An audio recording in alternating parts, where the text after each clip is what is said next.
Hello everyone and welcome to this video presentation. Today we are going to explore the ultimate command center of any computer system, the Central Processing Unit, or simply the CPU. We live in an era where computers handle everything from advanced artificial intelligence to high-definition video rendering. But at the absolute core of all these tasks is the processor. Okay, the processor is responsible for executing every single line of code, managing data flow, and ensuring that instructions are processed accurately and efficiently. To truly appreciate how a computer works, we must look beyond the screen and delve into the internal architecture and operational cycles of the CPU itself.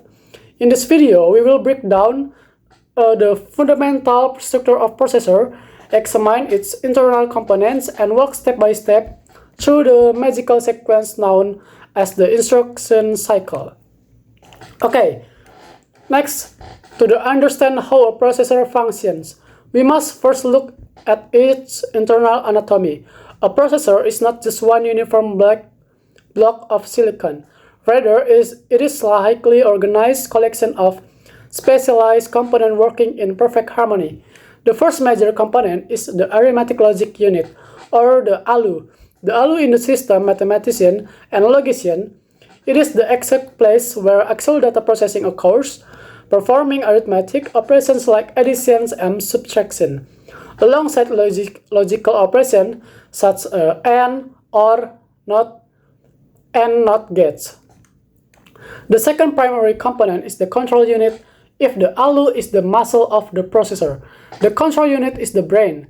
It manages the internal timing, directs the flow of signal between the processor and other peripherals, and tells the ALU exactly what to do. The third structural pillar consists of registers, which are incredibly fast microscopic storage locations built directly in the processor chip itself. Because accessing the main system memory or RAM takes too long for blazing fast processor, registers act a temporary scratchpad holding data, instruction, and addresses that the CPU needs immediately. Finally, okay, all of these components are tied together by an internal CPU bus, which serve a data highways, allowing information to zip back and forth within the chip instantly. Okay, let us zoom in closer on register. As they are absolutely critical to the daily operation of the processor, registers are generally divided into two main categories: user-visible register and control and status registers. User-visible registers can be accessed or manipulated by program using assembly language to minimize the need to constantly talk the slower external memory. These include general-purpose register for the data and address register that track where information lives. On the other side, we have control and status register, which are exclusively used by the control unit to detect the execution of instruction. There are four essential registers for you must know.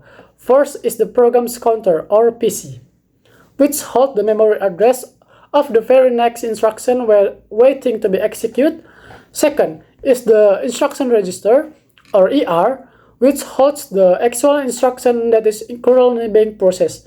Third is memory address register, or MER, which connects directly to the system bus to hold the address of location in memory that the CPU wants to read from or write to.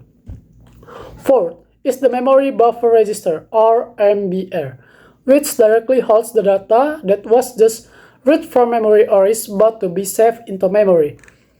Working alongside this special register called Program Status Word, or PSW, which contain condition codes or flags that indicate if a math operation result in a zero, and a negative number or an overflow, allowing the processor to make logical decisions. Now that we have mapped out the physical structure, we can explore how the processor functions over time. Every single thing a computer does is broken down in a repetitive endless loop known and the instruction cycle, the most basic version of the cycle consists of two primary phases, the fetch cycle and the execute cycle.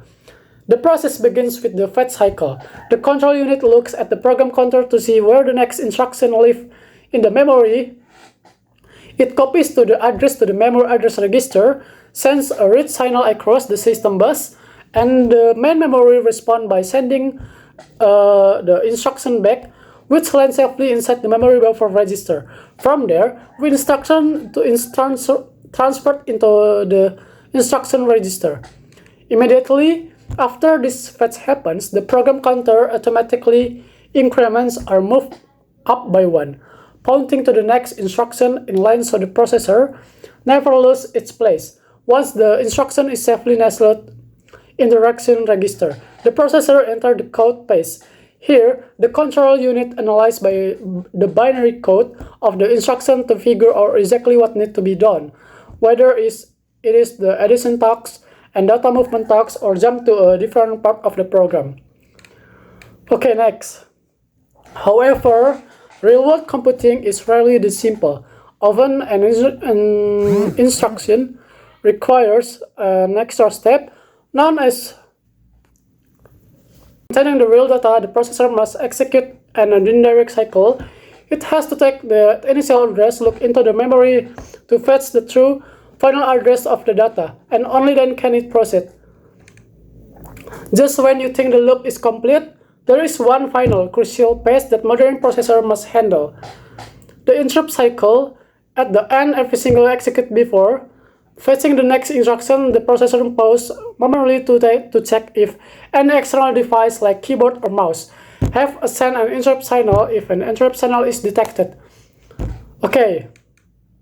In conclusion, the processor is a magnified masterpiece of digital engineering.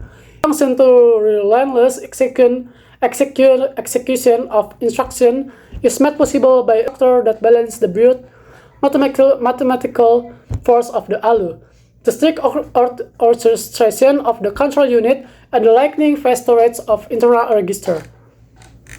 Okay, by repeating the fetch, decode, and direct execute and interrupt cycle billions of times every single second.